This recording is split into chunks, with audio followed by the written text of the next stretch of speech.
Pranam, Partho. Pranam. Welcome to our new podcast on the psychic being and the human future, which is one of the books you are writing. The discussion I want to have with you here is the evolution. So we've talked about how the human evolution in the future would have a choice to go psychic or to stick to the material world of technology and other things. I want to bring two facets to this. So one is for a human mind to understand and maybe understand a bit more than what they may have studied at the superficial level of the evolution from monkeys to human beings, which a process that took millions of years. From someday monkeys just doing basic survival, biological things, eating bananas, jumping up and down, Eating bananas and swinging through trees. swinging through trees, and then somewhere gathering so much intelligence that they evolved into humans and assimilating that, and humans now coming to this point. So that, let's cover that first. See, there's the ordinary scientific understanding of evolution, of how the simians, the chimpanzees actually become Neanderthals and Homo sapiens. That's one line of thinking. And that's again as an adaptation for survival, learning to use fingers as simple as that, really. And learning to do things that mammals had never done before. No animal species had done that before. Just using your thumb and your fingers. And suddenly you go from one level to another altogether.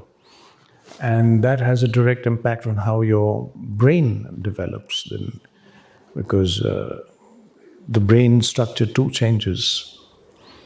And all that leads to an evolution of the Homo sapiens. But then there is another understanding that you are referring to. That's not Darwinian biological. That's evolution of consciousness. So for that, we have to accept that evolution is not a random thing. It's that whatever evolves has first to be involved, which means that if a mango tree were to evolve from a mango seed, then that mango tree would be involved in the mango seed. Only then you can have a mango tree emerging from the seed. So nothing can evolve unless it's not first involved. So involution is what Sri Aurobindo, we use this now in English, of course, but also scientifically we use the word involution. That Sri Aurobindo was amongst the first to use evolution in terms of what's happening to life on this planet. So what Sri Aurobindo is saying is this, that consciousness, the highest possible consciousness, is already involved in intelligence. And intelligence is already involved in life, and life is already involved in matter. So it's not that matter evolves into life and life evolves into consciousness. Sure, it is so. Matter evolves into life, you have living matter. And then living matter becomes intelligent living matter. Then it becomes self-conscious, intelligent living matter. But this is happening because each stage is involved in the stage earlier. If we go back to the monkeys, to the chimpanzees playing around, we would call that a pre-mental stage of evolution. The mind as a principle of evolution has not yet manifested on earth. Now, each word that I'm using is very important to understand. The mind as a principle. So we have what's called a mental principle, which is involved in life, has not yet manifested in the actual evolutionary play on earth. So it's a pre-mental stage. Now, using the biological mechanism that we just talked about, the biological mechanism of the dexterity that the monkeys are developing and sheer need to survive, adaptability, learning to actually handle objects, and one of the biggest things that they could do was to hurtle an object through space. Now, that was a dramatic event. It was a game changer, actually. Because suddenly you have a species that can pick up a rock and throw at you. No animal could do that before. And imagine a rock coming hurtling towards an animal, and you have just changed the game. And then these monkeys are also learning how to take a stone and sharpen it, so that what they throw at you now becomes even more dangerous, even more effective. It becomes a weapon. They're weaponizing nature. And then that becomes a spear. So, and that is moving along with the evolution of the brain structure and the physiological structure. So as the brain is becoming more complex, the brain itself, the cortical structure of the brain itself is changing. You're getting more cortical convolutions in the brain, more possibilities of neural connections in the brain. All this is happening simultaneously with what's happening on the external plane of when you're playing around with stones and learning to throw them, Or even when monkeys learning to taste fruit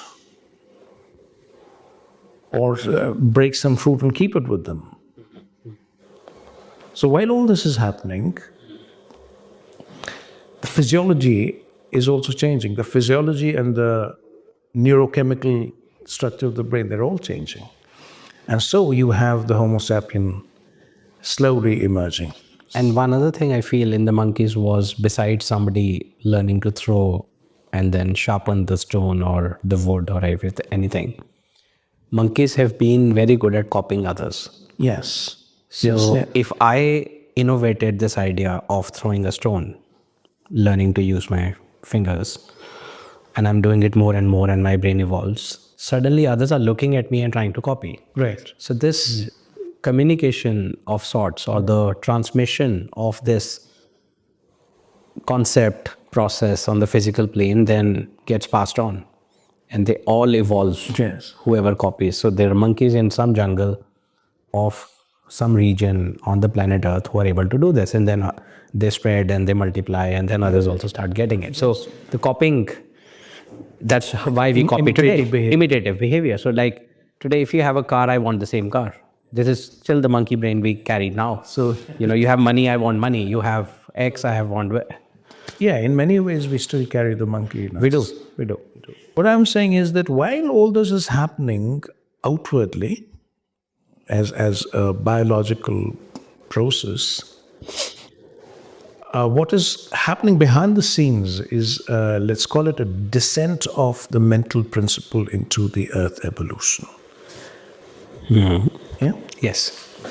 And as the mental principle descends into the earth evolution, it actually catalyzes this change in the monkeys, making them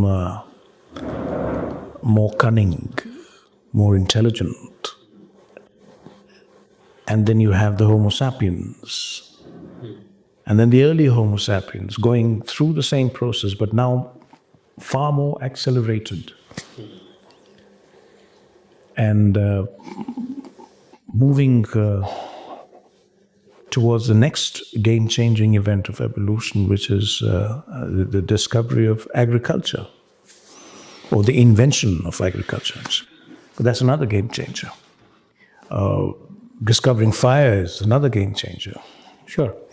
And more importantly, also, I guess, somewhere learning, discovering to communicate and collaborate. Yes. And then, yeah, the moment you from hunter-gatherers, you Yeah. come to agriculture. You have to collaborate at larger Yeah, I mean, you're levels. changing things very deep down. So, from the outer perspective, you're seeing biological, zoological, Darwinian evolution happening. But from an inner perspective, you're seeing the mental principle. Taking over. Yeah, Descending, spreading, taking over. spreading, and taking over, getting assimilated into the biological substance of these early Homo sapiens. And then the Homo sapiens themselves, now they've taken over from the simians, from the monkeys. Now these Homo sapiens themselves are going to evolve into finer Homo sapiens. You know, I know it's going to take ages for them to really become fine. We still haven't. We're still in the process. But yeah, the process is on. Sure. So just as there is this life principle and then the mind principle, there would be other principles still involved, which are going to evolve.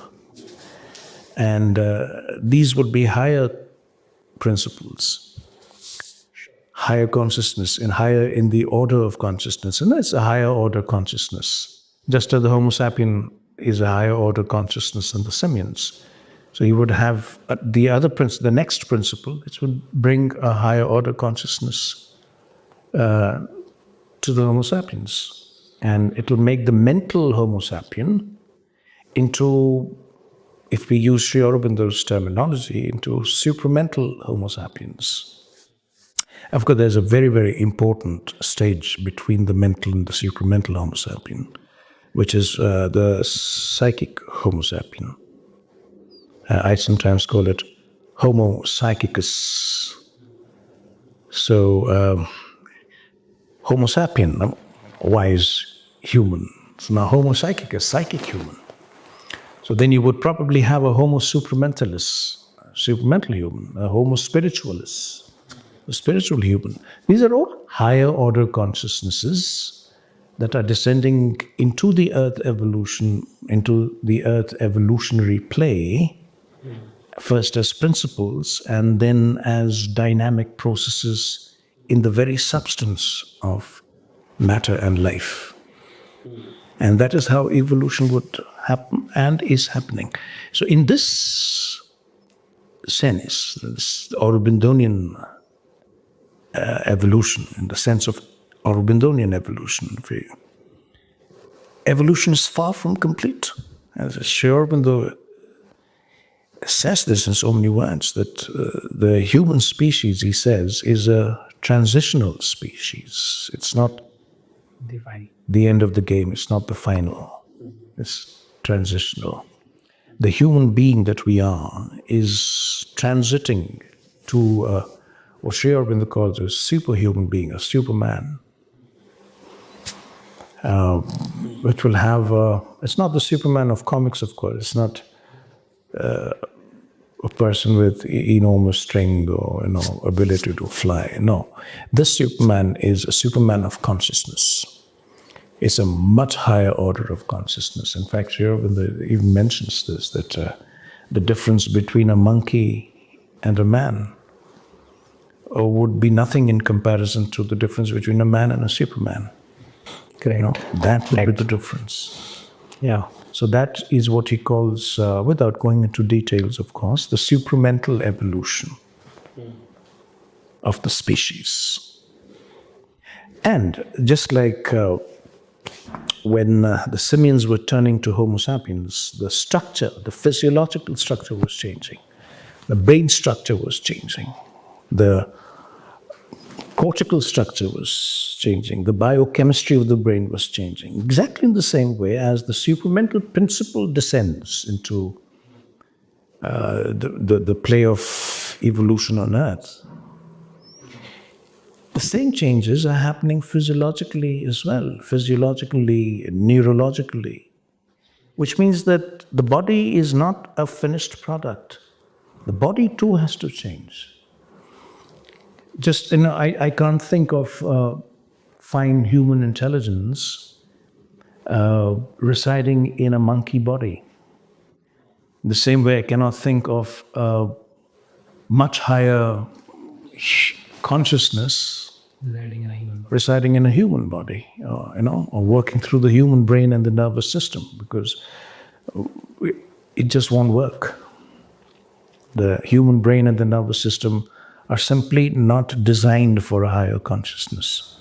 So as the higher consciousness or the supramental consciousness or the psychic consciousness becomes more and more an evolutionary dynamic on Earth, the brain and the nervous system will change. The human body will change. So the mother and Sri Aurobindo, who have delved deep into this matter, not just intellectually, but in their yogic experience, they are the ones who actually realized this consciousness in themselves, in their bodies, and brought that principle down into their own physical substance. So when they talk to us about this next evolution, they're not talking from the intellect. It's not a philosophy. It's not an intellectual theory. They're talking from practice. Not practice, experience. They're experiencing the next evolution, and then from there they're telling us this is how it has to be. This is how it's going to be.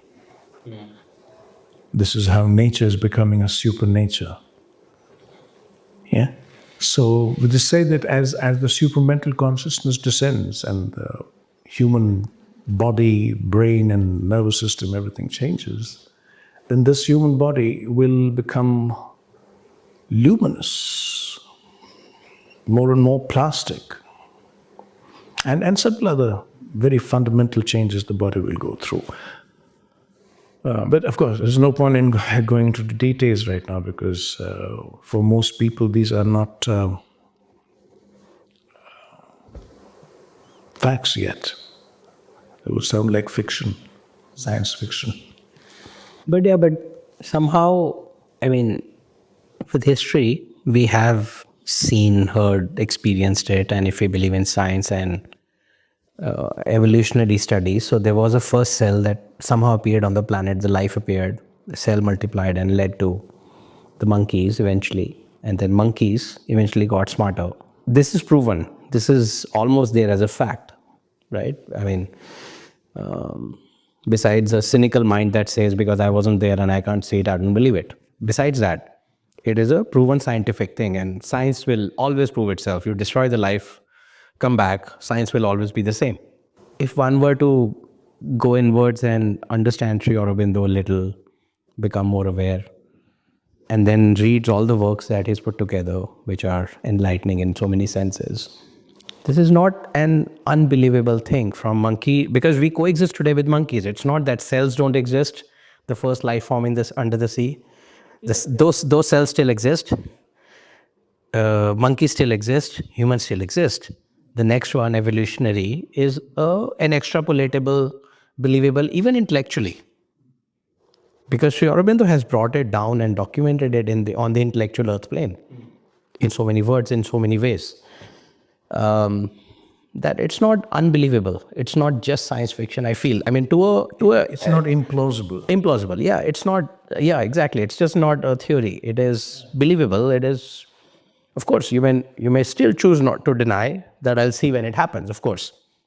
That's possible, but it's so believable. And seeing that Sri Aurobindo and Mother and maybe many more before and after, some more may have realized bits of it, some of it, may realize more of it.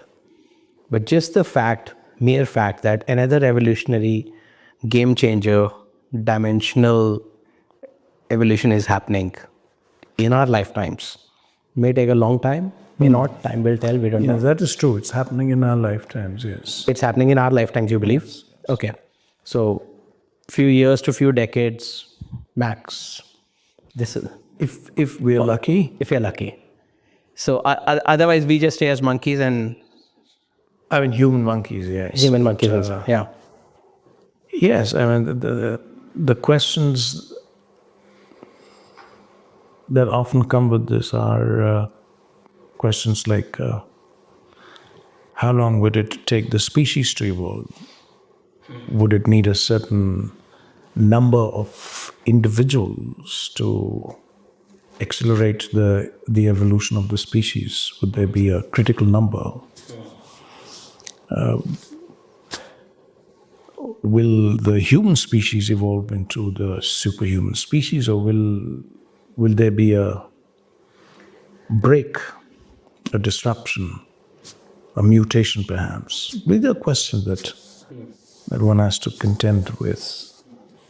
And this is not science so far. Sri Aurobindo's evolutionary vision and work is not yet a science as we would know it and accept it. It's still on the fringes. By definition, it's beyond mind. By definition, it's beyond. Yes, it's just like by definition, it's beyond mind, and therefore, because this is an evolution beyond mind, so by definition, it's beyond the scope of science. supramental means beyond the mental. But someday, science will come Catch to up. this. Yes. And someday, science, and that someday may not be too far off, when science will begin to understand that it's the human consciousness that is evolving. It's actually not just human consciousness. If we really look at it from Universal from cosmic. a high enough perspective, you see that it's consciousness that's evolving through matter. This whole cosmic play is designed for the evolution of a super consciousness kind of a thing. That we are actually moving from consciousness to a super consciousness. A very, very high order of consciousness that at this point in our own evolution, it would be impossible for us to conceive. Yeah. And so many things are so relatable. If you go back to a monkey millions of years ago, thousands, hundreds of thousands of years ago, the monkey would not have thought of doing things a human is doing today. Monkey would not have thought of that mental evolution where the human A monkey wouldn't be, doing it consciously. A monkey wouldn't be conscious enough of this evolution. Correct. And that's the major difference between the monkey and the Homo sapien, because we are conscious of this evolution. Not very conscious though, but still pretty much conscious. Yeah. So evolution till the monkeys is nature driven, let's say. nature biological. Yes, I mean, evolution till the monkey is nature driven. From the Homo sapiens stage, it slowly begins to change. Look at the earth today. So much has changed in such a short period of time. Of course, in grand scheme of things, compared to 5 billion years to a few hundred or thousands years. Changed. We've brought our planet to the brink of destruction almost. It's because we are now driving the evolution on this planet. It's not nature-driven anymore, it's human-driven. And human beings, at least some of us, are now conscious of the possibility of a higher evolution. And those of us who are conscious of the possibilities of a higher evolution in us and through us are therefore compelled to pull ourselves up, as it were, to that next rung, that next level of evolution. So in a way, just creating an analogy, just like some monkey someday stopped and said, why am I eating a banana and swinging through? Why don't I go straight in silence and assimilate and get some mental things going and innovate and think? Yeah, that may be a romantic conception. But yes, in the same way, as a hypothesis. Some human today, some groups of humans who are aware of this, believe in this, can experience some of it, can live it, can connect with it, should choose to, again, give up the so-called human-monkey game, rat race, or whatever this evolution of human-led evolution is, to sidestep, take a bigger leap, take a bigger step. But Kunal, think of it. Here, of course, we are talking about the evolution of the species, but look at the Mahayogis and the Maharshis. Correct. Who we already know of them, Sri Aurobindo, Sri Ramana Maharshi, Swami Vivekananda. Yanand, so many others. All the rishis and maharishis of our Sanatana tradition, the Mahayogis, the deeply spiritual beings, not just in the Sanatana tradition, the world over, in every tradition, we have had highly refined, highly evolved spiritual psychic beings. If we look at them carefully, we will see the future evolution in them. Yeah. You will see so many things. They are not human as we are. Their character, their personality, their expression, completely different. They have attained in their being a level of evolution which is already in the far future. So if I always feel that if you look deep enough into a Maharshi or a Mahayogi, you will see the lines of evolution of consciousness right there in front of you, of what has to happen. And then it makes sense when Mother and Sri Aurobindo say what they do about evolution, because you suddenly see that it's not out there really. Even the highest evolution is happening in us if we go that deep down into our own consciousness.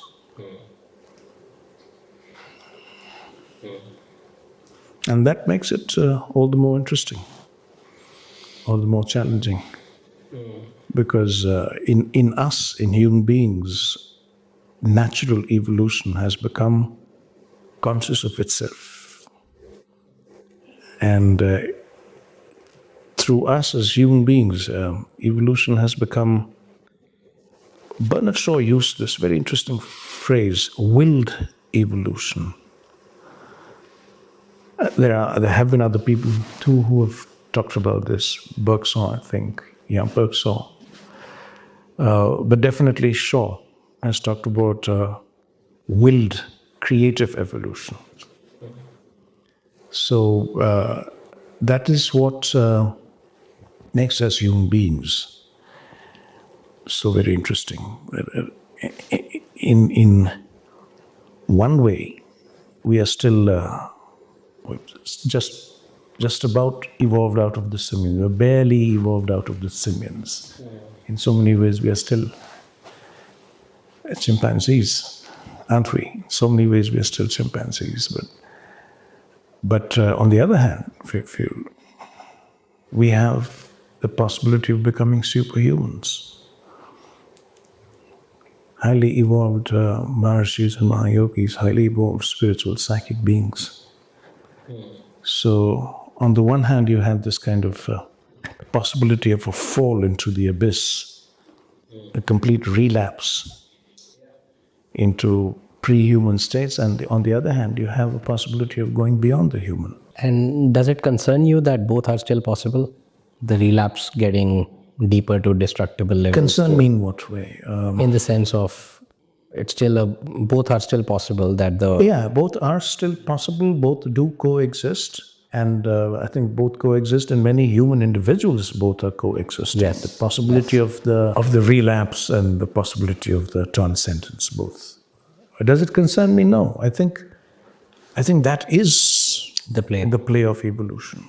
Sri Aurobindo talks about a typal being as a being that cannot evolve further and cannot fall behind its evolutionary status.